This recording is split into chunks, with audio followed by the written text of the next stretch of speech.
पाकिस्तान का मतलब क्या? माशाल्लाह। अब ये सुनना है आपने, मतलब समझना है कि ला इलाहा इल्लल्लाह एक फलसफा है।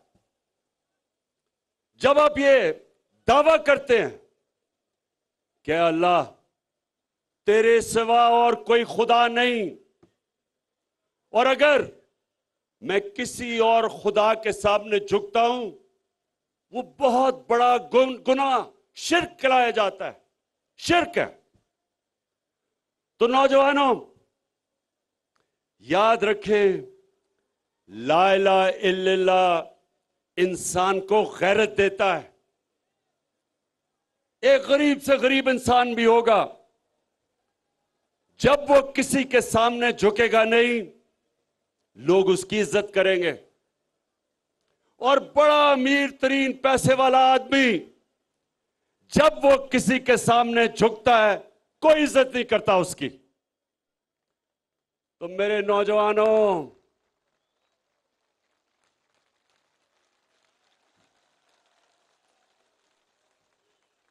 अब ये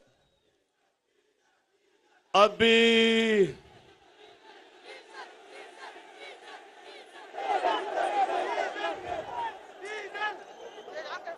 मेरी जनरल बाजवा से बात हो रही थी।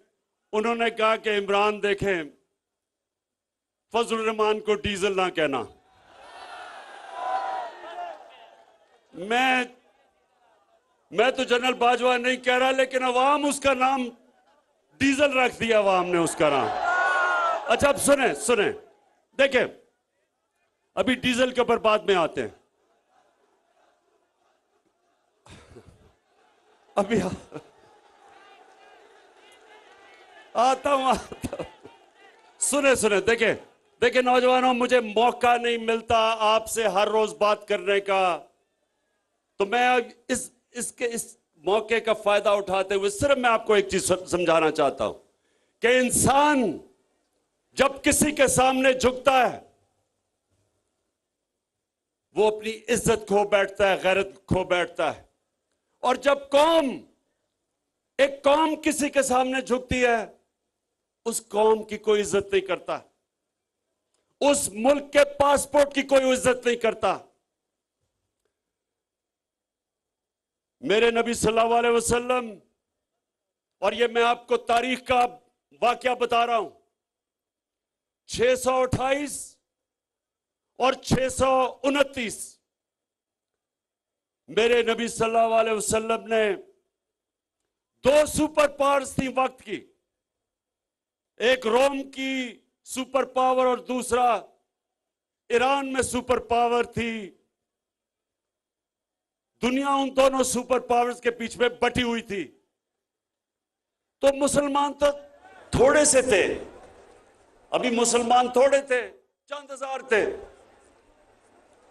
तो दुनिया की तारीख के सबसे अजीम लीडर मेरे नबी सल्लल्लाहु अलैहि वसल्लम दोनों सुपर पावर्स के सरबराह को खत लिखते हैं कि मैं अल्लाह की तरफ से सच का पैगाम लेके आया हूं, अगर तुम उस पैगाम के ऊपर अमल करोगे ये तुम्हारी बेहतरी है, अगर तुम नहीं करोगे तुम्हारी तबाही है। अब नौजवानों सुनिए, वो सुपर पावर्स किधर थोड़े से मुसलमान। हमारे नबी सल्लल्लाहु अलैहि वसल्लम ने क्या पैगाम हमेशा के लिए हमें दिया कि आप थोड़े भी हो, आप कमजोर भी हो, लेकिन जब तक आप में गैरत है दुनिया आपकी इज्जत करेगी। उन्होंने दोनों सुपर पावर के सामने हाथ नहीं फैलाया इमदाद मांगने के लिए, कर्जे मांगने के लिए। उन्होंने उनको पैगाम दिया, और दुनिया की तारीख इस चीज की गवाह है कि 8-9 सालों के बीच में दोनों सुपर पावर्स मुसलमानों के सामने घुटने टेक देती हैं। ये दुनिया की तारीख में है। तो हमें अल्लाह ने हुक्म दिया कुरान में कि अपने नबी की सुन्नत पे चलो, उसके रास्ते पे चलो। तो नौजवानों, आज सबसे पहला मेरा पैगाम यह है कि सिर्फ एक खुददार कौम की दुनिया इज्जत करती है। वो कौम जो अपनी इज्जत नहीं करती, उसकी दुनिया इज्जत नहीं करता। और जब से मैंने सियासत शुरू की 25 साल पहले, मेरा मंशूर देख लो, मैंने 3 चीजें कही कि सबसे पहले हम पाकिस्तान को एक खुददार कौम बनाएंगे, अपने पैर पे खड़ा करेंगे और कलमा ला इलाहा इल्लल्लाह के ऊपर अमल करेंगे कि सिवाय अल्लाह हम किसी के सामने सर नहीं झुकाएंगे। दूसरा, इंसानियत, कि हम अपने मुल्क को एक फलाही रियासत बनाएंगे उस तर्ज पे जो हमारे नबी सल्लल्लाहु अलैहि वसल्लम ने मदीना में दुनिया की तारीख में पहली दफा फलाही रियासत बनाई थी। और तीसरी चीज कि हम अपने मुल्क में अदल और इंसाफ का कानून लेके आएंगे, ताकतवर को कानून के नीचे लेके आएंगे। ये 3 चीजें मेरे मंशूर का हिस्सा था 25 साल पहले। और ये मंशूर हमने मदीना की रियासत से लिया था, जिधर हमारे नबी सल्लल्लाहु अलैहि वसल्लम ने इन 3 उसूलों के ऊपर मदीना की रियासत को खड़ा किया था। तो आज सबसे पहले मेरे ये जो 3 स्टूडेंट्स हैं, ये जो 3 इकट्ठे हो गए हैं,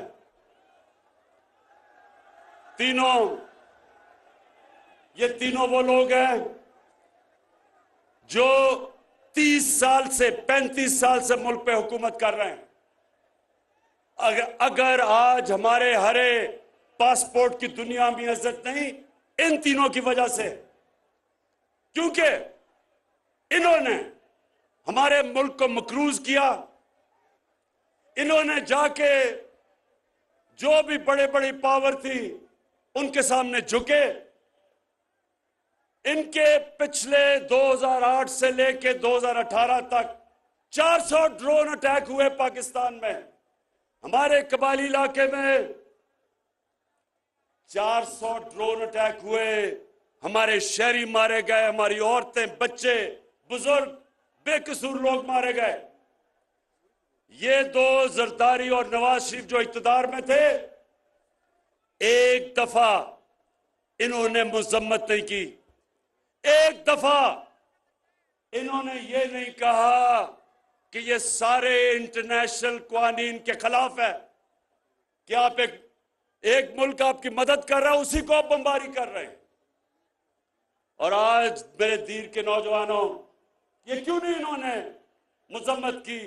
क्योंकि इनके अरबों अरबों रुपए और असासे बैरूनी मुल्कों में पड़े हुए हैं और उनकी वजह से इन्होंने एक दफा अपने शहरियों के ऊपर जो जुल्म हो रहा था उसकी मजम्मत की।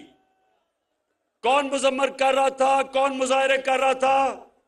आपकी जमात तहरीक इंसाफ। हम सड़कों पर निकले हुए थे।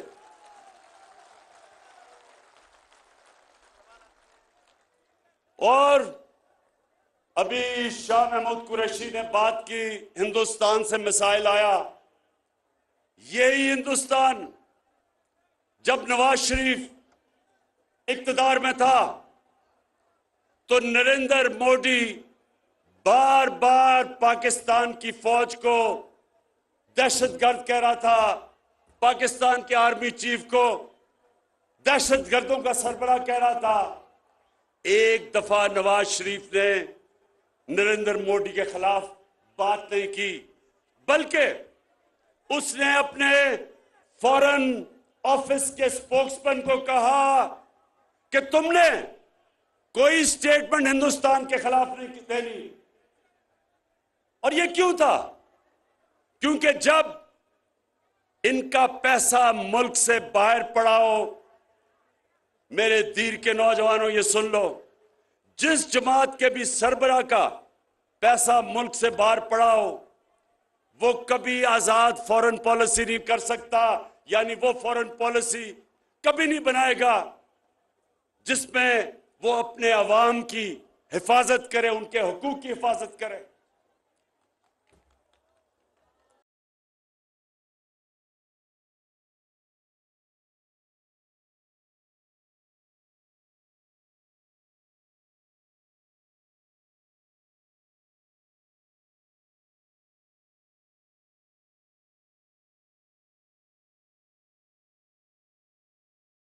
अच्छा, अभी मैं थोड़ी देर के बाद डीजल पे आने लगा हूं, लेकिन उससे पहले इन्होंने जो हरकत की अभी इस्लामाबाद में, उसके बाद में आता हूं। लेकिन सबसे पहले देखिए, मैं सिर्फ, मेरा काम है, एक मुल्क का प्राइम मिनिस्टर मुल्क का बाप होता है। आप जिस तरह मैं अपने बच्चों की तरबियत करता हूं, मेरा काम है आपकी तरबियत करना, आपको एक अजीम कौम बनाना। यह जरूरी है कि आप समझे कि यह मुल्क बना किस लिए था।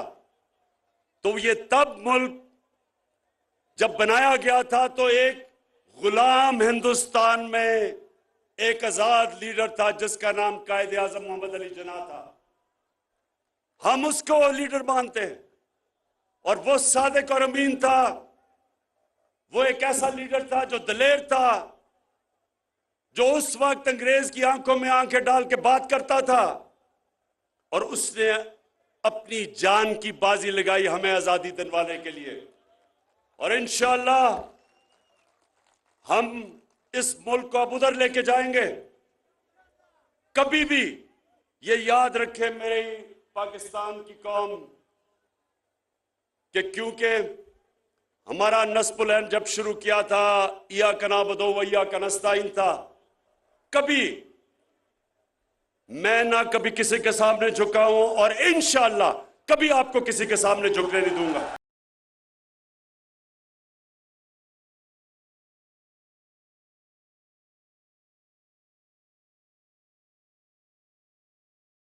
अब मैं एक बात अपनी फौज के ऊपर करना चाहता हूं। अभी डीजल ने एक प्रेस कॉन्फ्रेंस की और उसने ये कहा कि जब हम इक्तदार में आएंगे तो हम इदारे को ठीक करेंगे, मतलब कि हम फौज को ठीक करेंगे। मुझे यह बताओ कि आज अगर पाकिस्तान बचा हुआ है, उसकी असल वजह यह है कि हमारे पास एक मजबूत फौज है। आज आप नौजवानों मुसलमान दुनिया में देखें, मुसलमान दुनिया में कितना बड़ा अजाब आया हुआ है, तबाह हुए हुए मुसलमान मुल्क। इराक देखें, सीरिया देखें, लिबिया देखें, सोमालिया देखें, हमारे अफगानिस्तान देखें क्या हुआ। तो जब एक मुल्क के पास ताकत नहीं होती अपनी हिफाजत करने के लिए, वो आजाद नहीं रह सकते। इसलिए आज अगर हमारे दुश्मनों ने हमारे मुल्क को तोड़ा नहीं, जो उनका प्रोग्राम है 3 हिस्से में तोड़ने का, उसकी वजह हमारी फौज है। एक ताकतवर, मुसलमान दुनिया में सबसे ताकतवर फौज है। अब उसके पीछे कौन पड़ा हुआ है? उसके पीछे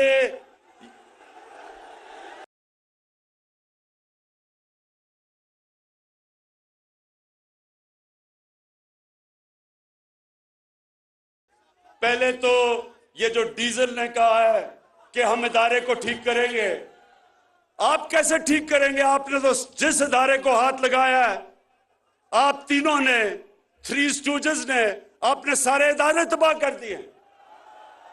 आपने तो अदालतों के ऊपर अटैक किया, आपने तो जजेस को खरीदा, आपने तो डंडों से सुप्रीम कोर्ट के चीफ जस्टिस को भगाया। आपने तो टेलीफोन कॉल कर करके जजों से फैसले लिए।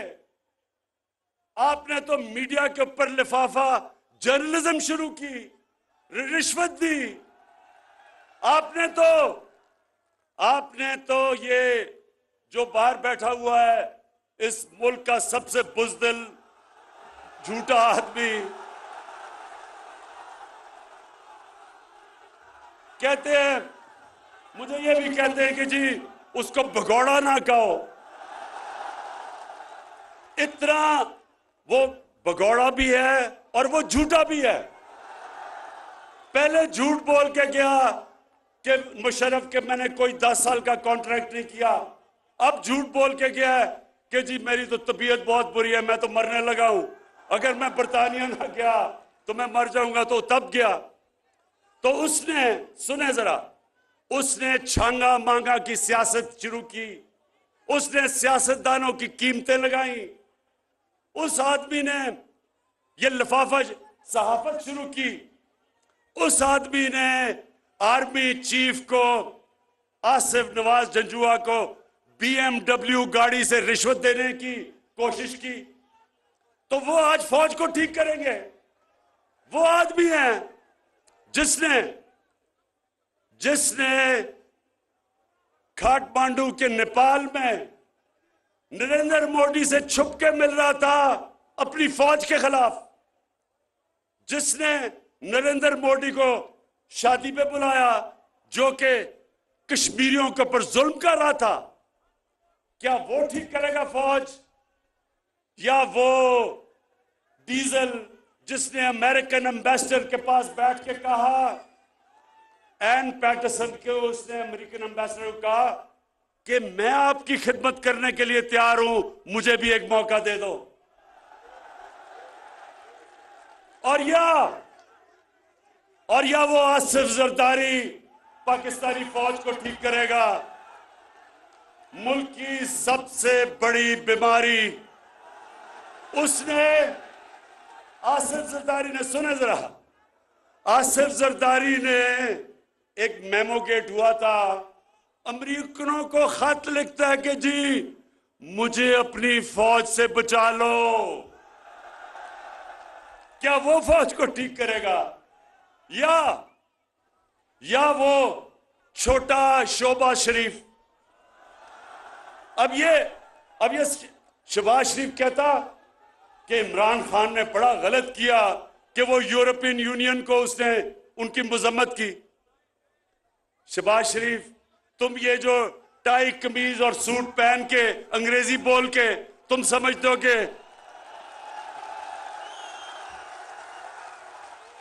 ये शहबाज शरीफ भी अपनी टाई पहन के उनको कहता है, सर मुझे मौका दे, मैं आपकी बड़ी अच्छी खिदमत करूंगा। तो ये जो फजलुर रहमान यानी कि डीजल ने जब इसने ये कहा कि मैं इदारे को ठीक करूंगा, इक्तदार में आके हम करेंगे, यानी कि ये डाकुओं का गुलदस्ता फौज को ठीक करेगा, ऐसे ख्वाब भूल जाओ। मैं इन सारों को एक पैगाम देता हूं, मैं इन सबको एक पैगाम देता हूं कि इंशाअल्लाह दूध का दूध, पानी का पानी होने लगा है।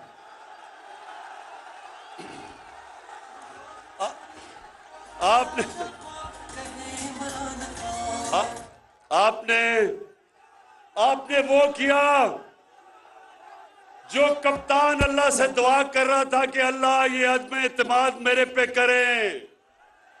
मैं ये दुआ इसलिए कर रहा था क्योंकि हर थोड़ी देर के बाद जी धरना देने आ रहे हैं, गवर्नमेंट अगले महीने जा रही है, गवर्नमेंट उससे अगले महीने जा रही है। शुक्र है कि आपने अज़्म एतमाद करके एक ही दफा मुझे मौका दिया कि मैं एक गेंद से 3 विकेट इंशाल्लाह गिराऊंगा। अच्छा,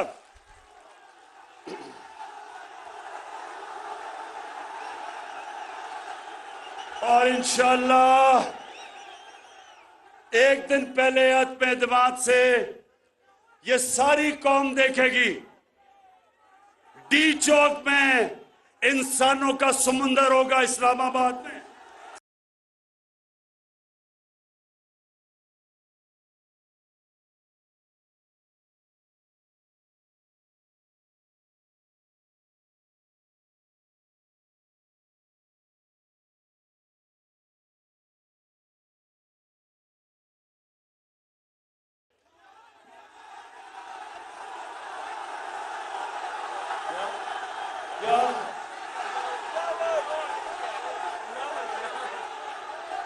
अच्छा, हाँ, अच्छा, एक मिनट, एक मिनट।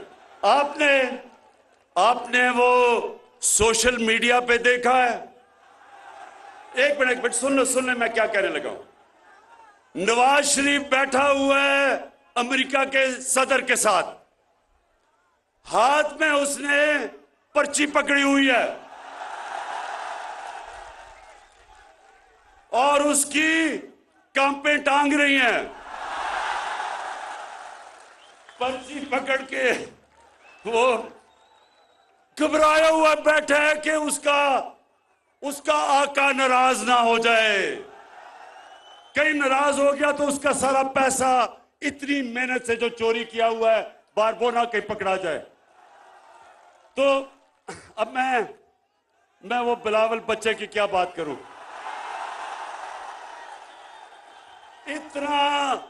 इतना पैसा खर्च करके इस्लामाबाद पे आया, वो बेचारे सिंध से लोगों को पैसे दे दे के लेके आया वहां इस्लामाबाद, और उधर लोगों से पूछे जी उसका क्या पैगाम था, उन्होंने कहा जी कांपे टांग रही हैं। अच्छा सुने आप, दूसरी चीज देखें, मैं बाद में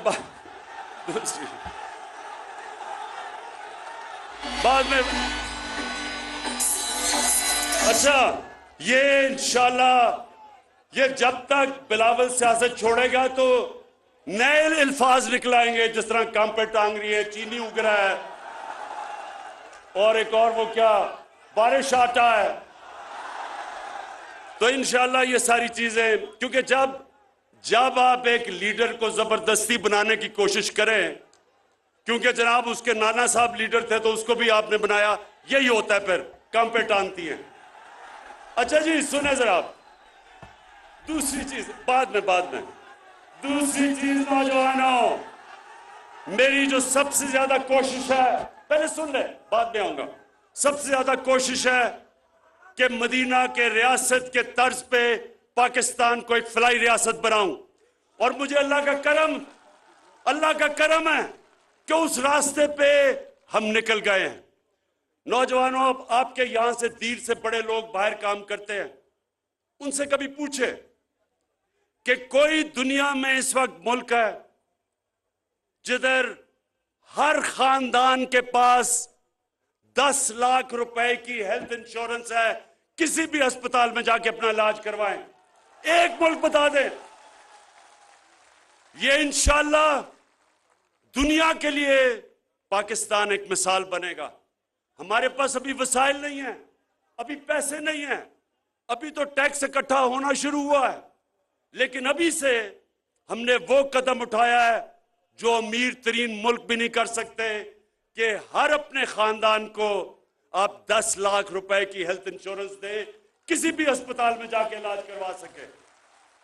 और ये हमारा सफर है उस तरफ, इस मुल्क को एक इंसानियत का निजाम लाके एक ऐसी फलाई रियासत बने जो सारी मुसलमान दुनिया हमारी मिसाल से सीखेगी।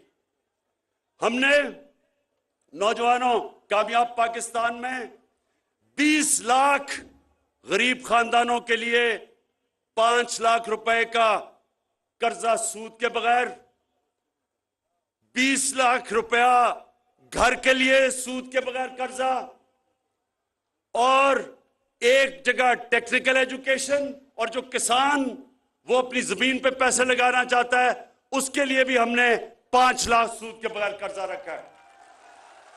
उसके अलावा क्योंकि महंगाई है, आलमी महंगाई आई हुई है, महंगाई का दुनिया में समुंदर आया हुआ है, 40-40 साल के बाद अमेरिका जैसी जगह में सबसे ज्यादा महंगाई है। उस दौर में हमने 2 करोड़ खानदान को हमने देना शुरू किया है एहसास राशन, यानी जाके अपने करियाना स्टोर से आप 30% आपको रियायत मिलेगी आटा, चीनी और घी के ऊपर। 2 करोड़ खानदान को हम दे रहे हैं। और सबसे बड़ी बात, अगर आपके धीर से लोग दुबई हैं, याद रखें दुबई में, यूएई में जमीन से तेल निकलता है उनके, लेकिन क्योंकि हमने अपने लोगों को बचाया, जो कि दुनिया में इस वक्त तेल सबसे महंगा हुआ है। आज पाकिस्तान में दुबई से सस्ता तेल बिक रहा है, डीजल और पेट्रोल। फजल रहमान और पेट्रोल दुबई से सस्ता है।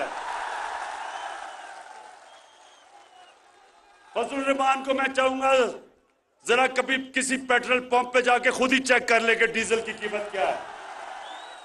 अच्छा सुने आप, और आखिरी चीज, ये 2 और मैंने बातें करनी है। और कानून की बालादस्ती का मतलब, जो मदीना की रियासत में मेरे नबी सल्लल्लाहु अलैहि वसल्लम ने, उन्होंने कहा था, ये नौजवानों अपने कानों में डाल लो, कि मैंने जब ये इंसाफ की तहरीक शुरू की थी, मैं अपने नबी की सुन्नत पे चल रहा था।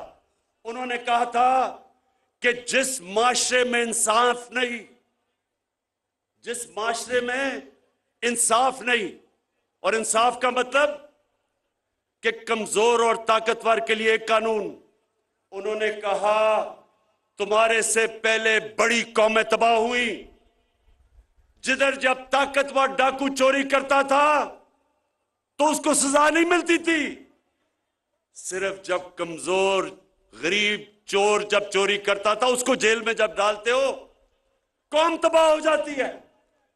आज जो मेरा मुकाबला है ये इन 3 डाकुओं से, ये तीनों डाकुओं से मेरा मुकाबला है। और जिस तरह मैं फिर अल्लाह तेरा शुक्र अदा कर रहा हूं कि इन्होंने अदम एतमाद कर दिया, ये मेरी नशिस्त में आ गए हैं। एक इन स्विंग यॉर्कर से तीनों की विकेट इंशाल्लाह गिराऊंगा। ये जो 3 डाकू हैं ये मेरे से क्या मांग रहे हैं, क्या मांग रहे हैं मेरे से? NRO। शाबाश, माशाल्लाह माशाल्लाह, मेरी नौजवान कौम में बहुत शऊर है। मैं दाद देता हूं आपको। मेरे कहते हैं जी इमरान खान हम तुम्हारी गवर्नमेंट गिरा देंगे अगर तुम हमारे करप्शन के केस बंद नहीं करोगे। मैं इनको कहता हूं गवर्नमेंट गिरानी तो मेरे लिए आसान चीज है, मुझे अपनी जान भी देनी पड़े मैं तुम्हें नहीं छोड़ूंगा। मैं तुम्हारे सामने पॉलिटिक्स नहीं कर रहा, मैं तुम्हारे खिलाफ जहाद लड़ रहा हूं। आपने, मेरे नबी ने कहा कि ताकतवर डाकू जब चोरी करता है आप उसको सजा नहीं देते, मुल्क तबाह हो जाता है। अल्लाह ने इस मुल्क को हर नेमत से नवाजा है, हर चीज दी है, लेकिन क्यों हम उतना अजीम मुल्क नहीं बन सके जो हमें बनना चाहिए था? क्योंकि इस मुल्क में बदकिस्मती से अब तक जो बड़ा डाकू चोरी करता है, हमारा सारा इंसाफ का निजाम उसको सजा नहीं दे सकता। सिर्फ जेल भरे हुए हैं बेचारे गरीब लोगों से जो मजबूरी में चोरी करते हैं। इस निजाम के खिलाफ हजरत अली रजी अल्लाह ताला ने कहा था कि कुफर का निजाम चल जाएगा लेकिन जुल्म और नाइंसाफी का निजाम नहीं चल सकता।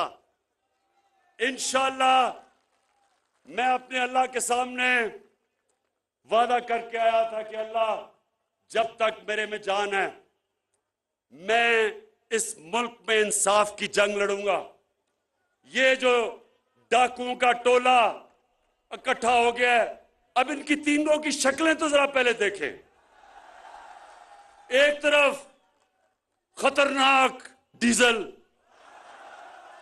दूसरी तरफ शक्ल से डाकू लगने वाला जरदारी, और तीसरी तरफ ड्रामाबाज, शोबाज।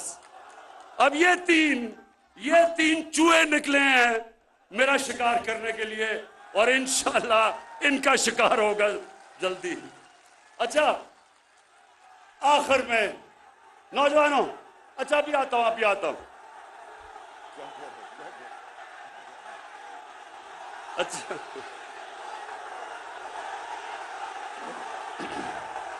अच्छा सुने, अब तीन चीजें मेरे नबी सल्लल्लाहु अलैहि वसल्लम ने मदीना की रियासत में तीन उसूल बनाए थे: खुददारी, इंसानियत और इंसाफ। ये तीन उसूलों के ऊपर मदीना की रियासत खड़ी हुई थी। मुझे एहसास हुआ, जब मैं हुकूमत में आया, मुझे एहसास हुआ कि हमारे लोगों को समझ ही नहीं है कि सीरत नबी क्या थी। हमारे बच्चों को सही माने में समझ ही नहीं है नबी सल्लल्लाहु अलैहि वसल्लम की सुन्नत क्या थी। इसलिए मैंने रहमतुल लिल आलमीन अथॉरिटी बनाई है।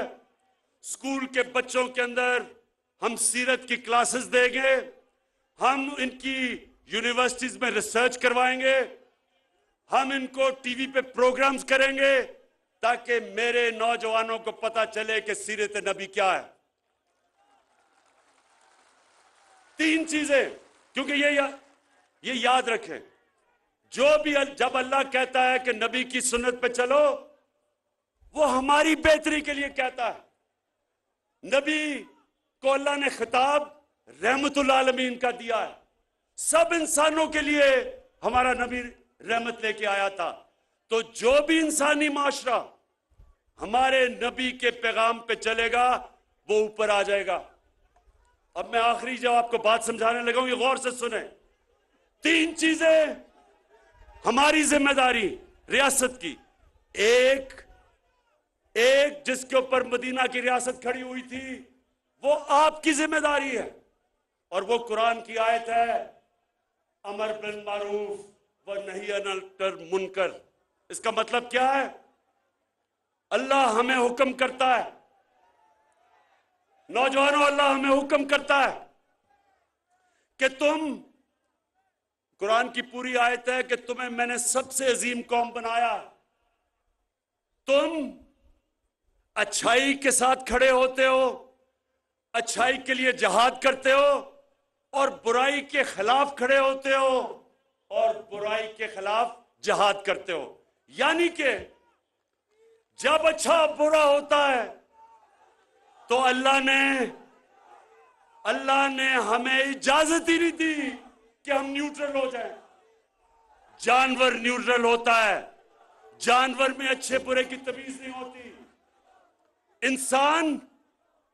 इंसान अच्छाई के साथ खड़ा होता है। अब मैं आपको मिसाल देता हूं। आजकल ये सारी ऑपोजिशन, इनके लोग थैले नोटों के लेके फिर रहे हैं। सारी कौम के सामने 15-15, 20-20 करोड़ हमारे एमएनएस को कह रहे हैं कि अपना जमीर बेच दो। ये सारी कौम के सामने तमाशा हो रहा है कि ये हुकूमत कैसे गिराएंगे। नंबर तो है ही नहीं इनके पास, ये कैसे गिराएंगे। ये कोशिश कर रहे हैं कि हमारे एमएनएस के जमीर को खरीदो। 15-20 करोड़ की थैलियां लेके फिर रहे हैं। अब मैं नौजवानों आपको बताऊं, मेरा इतना टाइम गुजरा है मगरिब में, बरतानिया में मैं यूनिवर्सिटी भी गया, क्रिकेट भी खेलता था। जो हमने जमहूरियत ली वो बरतानिया से ली। बरतानिया के अंदर कोई तसव्वुर भी नहीं कर सकता कि कोई किसी को पैसा दे के उसका जमीर खरीदेगा, किसी एमएनए का, एमपीए का। तसव्वुर भी नहीं है। वो कौम अगर उनको ये शक भी पड़ जाए कि किसी पॉलिटिशियन ने अपना ज़मीर बेचा है, वो सारे माशरे में शक्ल दिखाने के काबिल नहीं रहेगा, क्योंकि वो अमर बिल मारूफ पे चल रहे हैं।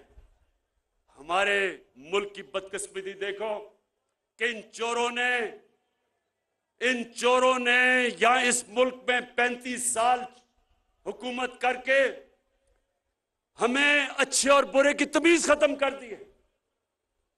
कहीं दुनिया के महज़ब माशरे में कौन सा पॉलिटिशियन अपना ज़मीर बेचता पैसे लेके? उसको तो सिर्फ ये ना हो कि माशरे में शक्ल ना दिखा सके, उसको तो जेल में डालें।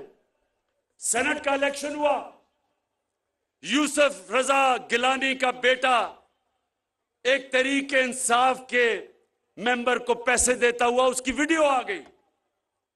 ये वीडियो अगर मैं जो जानता हूं किसी भी मगरबी जमहूरियत में आती, वो सब आज जेल में होते और उसको सजा मिली होती। तो ये मेरा नौजवानों, हमें अल्लाह की इस जो हुक्म है, इस आयत पे हम सबको चलना चाहिए। मैं जो डीग चौक पे लोग बुला रहा हूं एक दिन पहले अदम एतमाद से, मैं अपनी कौम को सिर्फ इसलिए बुला रहा हूं कि इनको बताने के लिए, ये जो डाकू 3 इकट्ठे हुए 3 स्टूडेंट्स, इनको ये बताने के लिए कि हमारी कौम जिंदा है, हमारी कौम अमर बिल मारूफ पे खड़ी है। हम अच्छाई को अच्छाई समझते हैं और बदी को हम सब ने मिलके खत्म करना है इस माशरे से। नौजवानों, मैं आपको एक और मिसाल देता हूं। करप्शन में अब जो शहबाज शरीफ है, इसके चपरासी के बैंक अकाउंट में 4.25 अरब रुपया निकला है। 4.25 अरब रुपया का मतलब 375 करोड़ रुपया इसके चपरासी के, मकसूद चपरासी के अकाउंट में निकला है। 16 अरब रुपया, 1600 करोड़ रुपया इसके नौकरों के अकाउंट में निकला है। ये अगर किसी भी मगरब मुमालिक में इस तरह होता, इसलिए वो मुल्क हमारे से आगे हैं, वो ज्यादा अल्लाह का हुक्म फॉलो कर रहे हैं। वहां किसी की, उस सियासतदान की जुर्रत ना होती, किसी पब्लिक में जाता, अब तक जेल की सजा हो चुकी होती। यहां जनाब वो अपनी नेल्सन मंडेला की शक्ल बना के तकरीरें कर रहा है, असेंबली में जाके एक एक। अच्छा, जब नैब की अदालत में जाना होता है तो कमर में दर्द हो जाती है, जब असेंबली में तकरीर शुरू करता खत्म ही नहीं करता, कमर ठीक होती है वहां। जब अदालत में जाना होता है लंबी लंबी डेट्स लेता है। तो नौजवानों, मेरी बात सुन लें, कभी भी अल्लाह की बरकत उस माशरे में नहीं आएगी जिधर जुल्म हो। कभी अल्लाह की बरकत उस माशरे में नहीं आएगी जब तक जो उसने हुक्म दिया कौम को कि आप अच्छाई के साथ खड़े हो। जब आप देख रहे हैं कि माशरे में बुराई ऊपर आ रही है, आप सबके ऊपर अल्लाह फर्ज कर देता है कि उसके खिलाफ जहाद लड़ो। तो ये जो इस वक्त ये सारे 3 डाकू इकट्ठे के कोशिश कर रहे हैं, मैं इनको आज पैगाम देना चाहता हूं कि आप डी चौक में इंशाल्लाह देखेंगे अवाम का समुंदर, और वो सिर्फ एक पैगाम देने आएंगे कि हम अल्लाह के हुक्म पे खड़े हैं, हम अमर बिल मारूफ पे खड़े हैं। हम ये जो तुम कोशिश कर रहे हो लोगों के जमीर खरीदने की 20-20 करोड़ रुपए से, हम तुम्हें नहीं छोड़ेंगे, हम तुम चोरों को नहीं छोड़ेंगे। वैसे मैं अभी तक, मेरे एमएनएस ने मुझे, सब ने बताया है कि उनको क्या क्या पैसा ऑफर कर रहे हैं, मुझे आके बता देते हैं, सब मुझे बता देते हैं कि कौन सा इनका, इनके डाकुओं सिंडिकेट का, इनका माफिया के जो लोग उनको मिल रहे हैं। मैं उनको सबको कहता हूं कि अगर पैसे तुम्हें दे रहे हैं तो ले लो,